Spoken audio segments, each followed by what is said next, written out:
নমস্কার, শুভরাত্রি বন্ধুরা। আমি সন্ধ্যাবেলায় কলকাতায় ছাদের উপর দাঁড়িয়ে আছি। রাতের আকাশে এখনও কিছু আলো দেখা যাচ্ছে।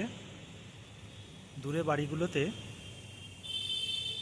আলো জ্বেলে দেওয়া হয়েছে, অর্থাৎ চারিদিকে অন্ধকার হলে যে আলোগুলো জ্বালানো হয় সেগুলো সব জ্বলছে।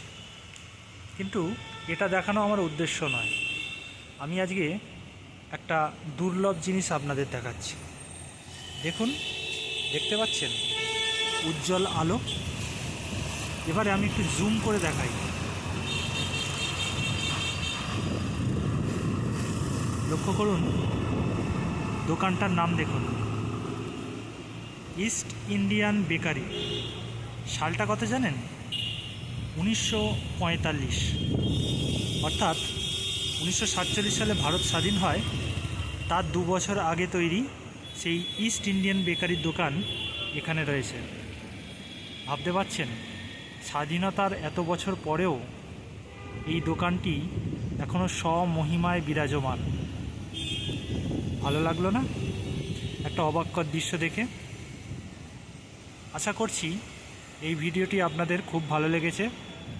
কমেন্ট বক্সে অবশ্যই কমেন্ট করে জানাবেন। আর যারা নতুন আছেন, মনন কথাকে সাবস্ক্রাইব করে দেবেন, লাইক করে দেবেন। আপনারা সবাই ভালো থাকুন। ধন্যবাদ।